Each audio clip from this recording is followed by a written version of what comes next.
Alright, so Assalamualaikum and welcome back to my YouTube channel. My name is Adlan Kacha, and Kacha is my surname.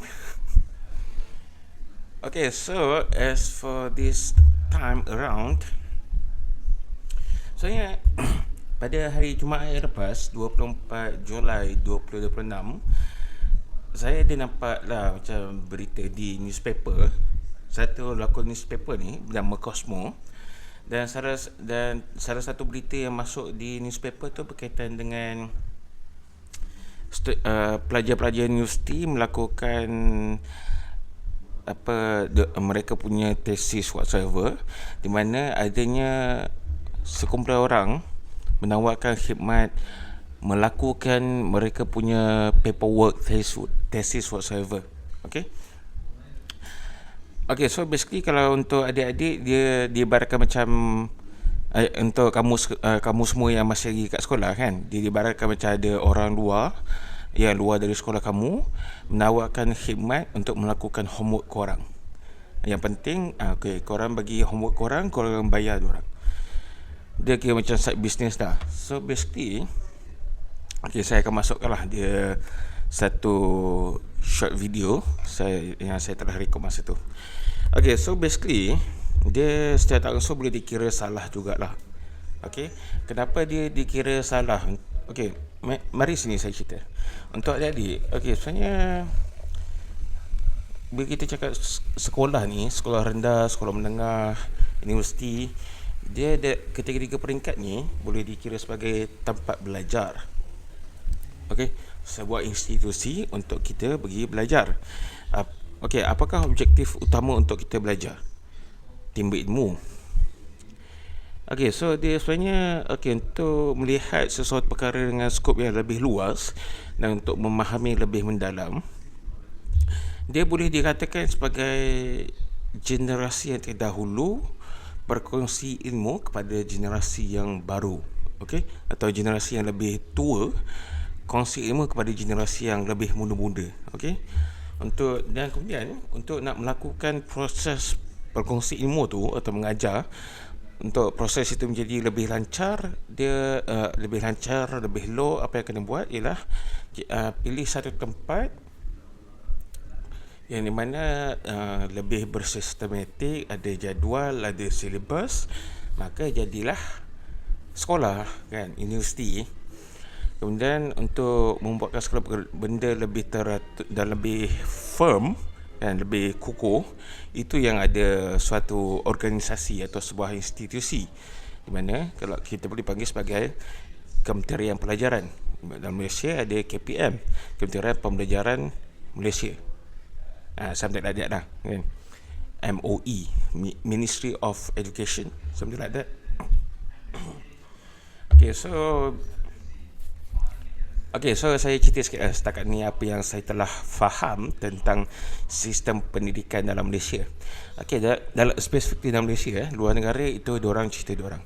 Dalam Malaysia, sistem pendidikan ni berbalik pada era macam 30-an, 40-an, Aston Kosbai, negara kita merdeka, Pasokis tahun 69 kan, kemudian kuasa apa kemudian tu lah.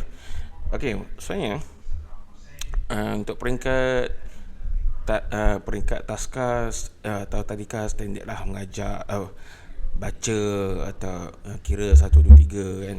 Kemudian masuk peringkat sekolah rendah, sekolah menengah kan, ada guideline itu sampai dah ke peringkat universiti. Untuk peringkat sekolah government, dia telah tetapkan cara dia begini. Kemudian untuk sekolah private school, yang sekolah rendah dengan sekolah menengah, diorang organisasi mereka punya administration diorang boleh buat suka hati. Tapi secara pokok pangkal, dia punya basis itu untuk macam PMR, UPSR dan juga O-level atau SPM, dia punya core itu macam tu lah. Selebihnya ikut pada pihak sekolah lah.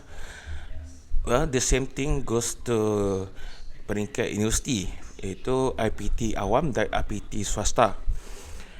So berbalik pada macam saya cakap tadi, untuk tempat-tempat macam sekolah dan universiti, objektif utamanya ialah agar generasi muda ni belajar ya, belajar ilmu-ilmu dari generasi yang lebih berusia.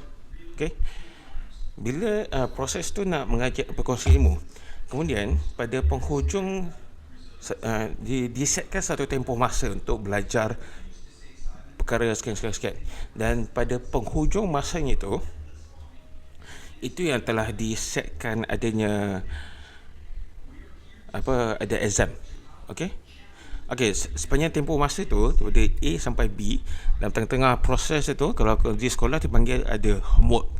Kalau di universiti dipanggil sebagai assignment atau group project, individual project, something like that.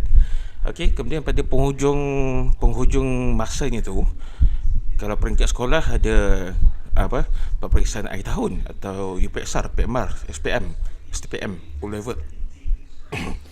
Untuk peringkat universiti, dia bergantunglah pada apa yang diambilnya tu, pra-universiti ke, diploma ke, degree kan. Biasanya ada final project, final assignment, thesis, whatever semua tu lah.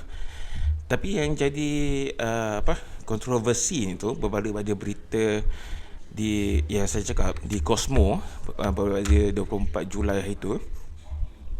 Ada orang luar menawarkan untuk melakukan assignment untuk pelajar universiti, di mana pelajar universiti bayar pada mereka buat pas kat student itu, dan semua student tu submit as if they are the one who did the assignment.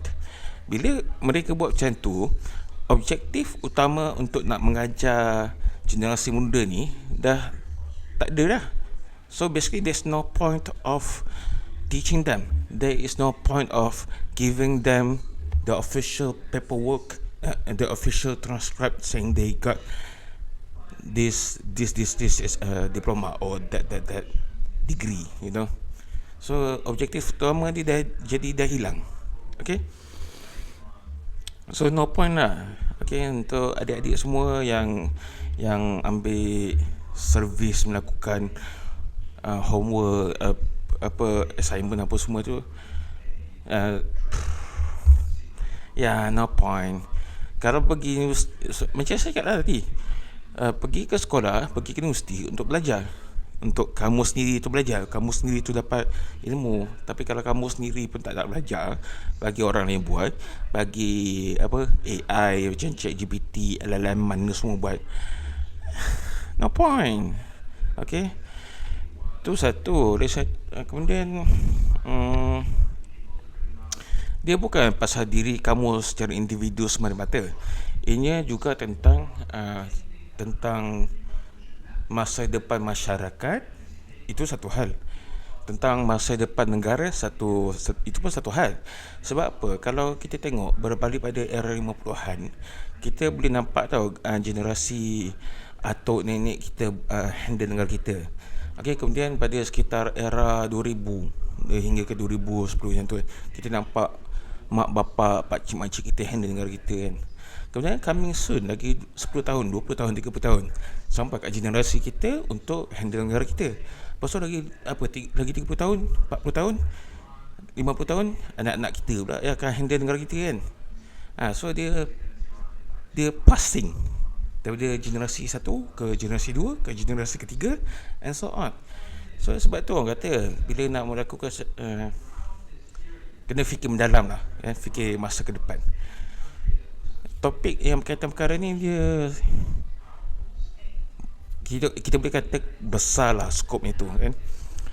So sebenarnya secara pokok pangkal apa yang saya nak cakap kepada adik-adik semua yang masih lagi kat sekolah, as cliche as it might be, just focus in school, stay in school lah. Focus in learning.